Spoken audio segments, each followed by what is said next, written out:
Hello friends, my name is Aarti. This is part 5 server control event in ASP.NET। इससे पहले के video का link आपको description box में मिल जाएगा। In this session we will learn server control life cycle event,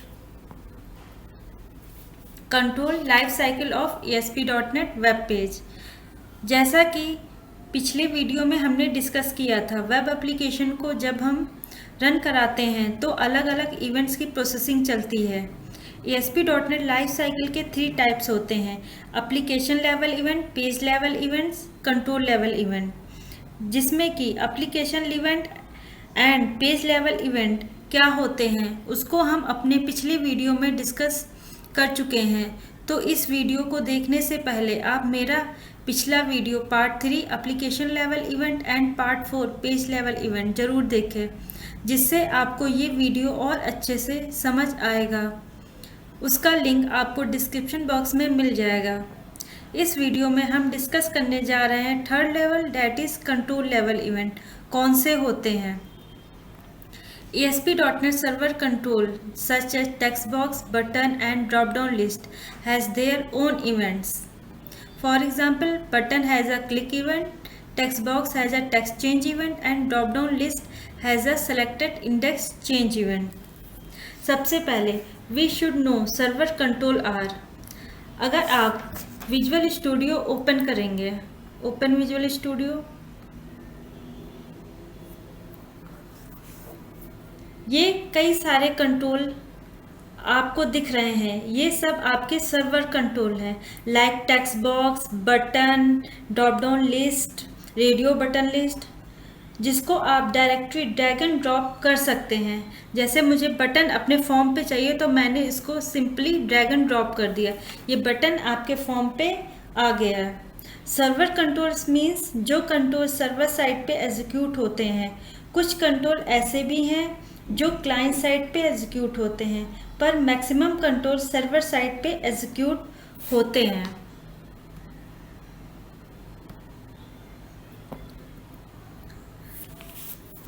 basically 3 types के server control event होते हैं। First is post back event, cast event, validation event. अब पोस्ट बैक इवेंट आपका क्या होता है? These events submit the web page immediately to the server for processing. Click event of button control is an example of postback event. Postback event redirection के purpose के लिए use होता है। जब भी आप इन कंट्रोल पे काम करेंगे तो ये सर्वर के पास डायरेक्टरी जाएंगे और फिर वहाँ से रिस्पॉन्स वापस आएगा। Next is cast event. These events are saved in the page view state to be processed when a postback event occur. Text box change event of a control and select index change event of a drop down list control are example of cached event. Cached event can be converted into postback event by setting the auto postback property of the control to true. Cached event ऐसे होंगे जो for the time being आपके data को page के view state में save करके रखेंगे और फिर फाइनली उनको वापस सर्वर पर भेज के प्रोसेस करेंगे। इनको हम फर्दर पोस्टबैक इवेंट में कन्वर्ट कर सकते हैं ऑटो पोस्टबैक प्रॉपर्टी को ट्रू करके। Last is validation event. These events occur on the client before the page is posted back to the server. All validation control use these type of event.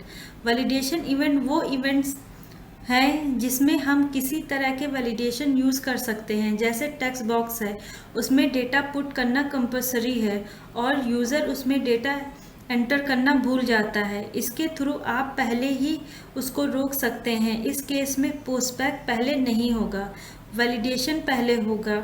यदि validation true है तभी आगे postback success होगा। अब हम इसका practical करके देख लेते हैं। विजुअल स्टूडियो ओपन करेंगे।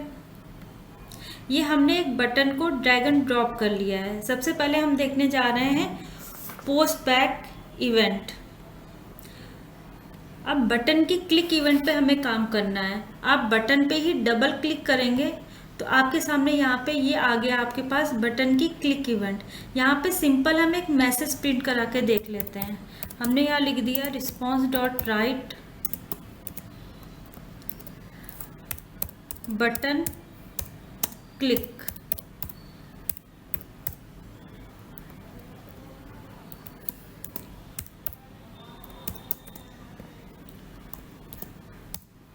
अब हम इसको रन करा के देखते हैं।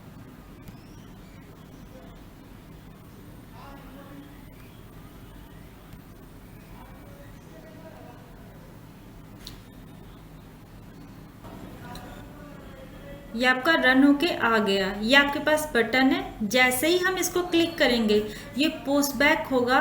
ये सबसे पहले सर्वर के पास जाएगा, सर्वर से रिस्पॉन्स लेगा और यहाँ पे प्रिंट कर देगा। जैसे ही हमने बटन पे क्लिक किया ये आपके सामने लिख के आ गया बटन क्लिक।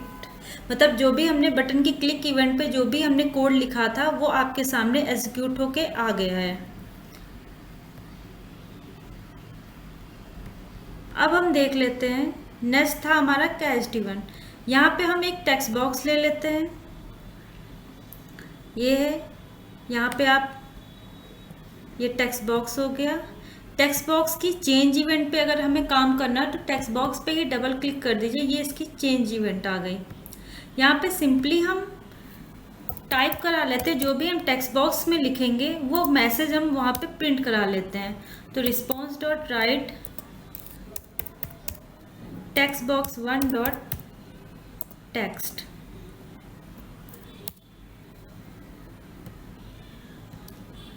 अब हम इसको रन करा के देखते हैं।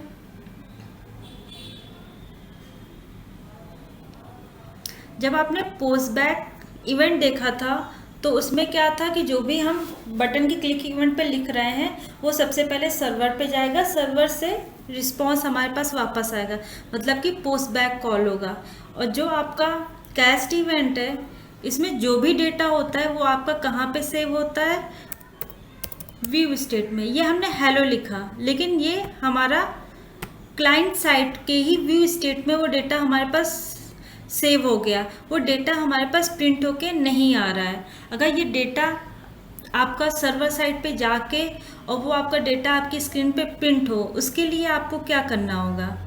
उसके लिए हम अपने फॉर्म पे गए। फॉर्म पे जाने के बाद टेक्स्ट बॉक्स की प्रॉपर्टी पे आप जाइए। प्रॉपर्टीज पे जाके यहाँ एक प्रॉपर्टी होती है पोस्ट बैक।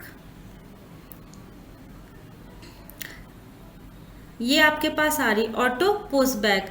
अगर इसको हम 2 कर देंगे, 2 कर दिया हमने यहाँ पे। अब इसको हम दोबारा से रन करके देखते हैं। अब हमने यहाँ लिखा हेलो और हमने फॉर्म पे कहीं पे भी क्लिक कर दिया। ये देखिए आपके पास लिख के आ गया, मतलब कि आपका ये भी आपका पोस्ट बैक हो रहा है। ये हमने आपको पहले डिस्कस किया था। अगर आपको कैच्ड इवेंट को अगर आपको चेंज करना है पोस्ट बैक इवेंट में तो आप क्या कर देंगे, ऑटो पोस्ट बैक प्रॉपर्टी को 2 कर देंगे। अगर आपने ऑटो पोस्ट बैक प्रॉपर्टी को 2 नहीं किया तो जो भी आप टेक्स्ट बॉक्स में डेटा लिखेंगे या चेंज इवेंट में जो भी आपका कोड होगा वो आपका जो भी कोड होगा वो आपका सिंपली क्लाइंट साइड के व्यू स्टेट में सेव हो जाएगा। वो आपका सर्वर साइड से रिस्पॉन्स नहीं करेगा। Next is validation control. यहाँ पे एक हम वैलिडेशन कंट्रोल ले लेते हैं।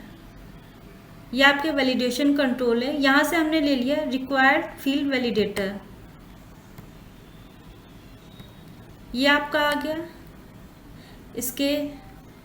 इसका जो एरर मैसेज है वो आपके पास जो भी लिख के आना हो वहाँ से आप एरर मैसेज चेंज कर लीजिए। मैंने लिख दिया field can not be empty. और उसके बाद यहाँ पे एक प्रॉपर्टी होती है, मतलब ये आपने रिक्वायर्ड वैलिडेटर तो ले लिया, लेकिन यहाँ पे हमने ये नहीं बताया ये कौन से कंट्रोल को वैलिडेट करेगा। तो हमारे पास एक प्रॉपर्टी होती है कंट्रोल टू वैलिडेट। यहाँ पे आप बता दीजिए आपको कौन से कंट्रोल को वैलिडेट कराना है। तो हमने यहाँ पे लिख दिया टेक्स्ट बॉक्स 1। अब इसको रन करा के देखते हैं।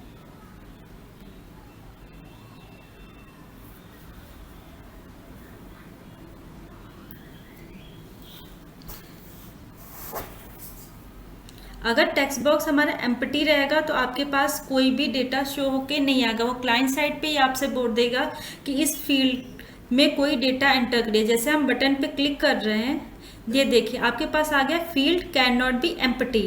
अगर हम यहाँ पे कोई डेटा लिख देते हैं, सपोज हमने हेलो लिख दिया, अब आप बटन जैसे ही हमने हेलो लिखा वैसे ही आपके पास ये मैसेज लिख के आ गया hello.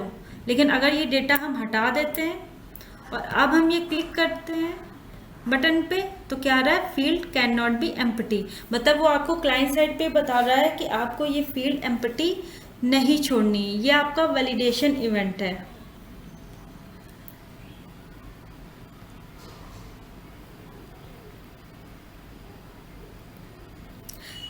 Thanks for watching. Please subscribe, like, share and comment for this video.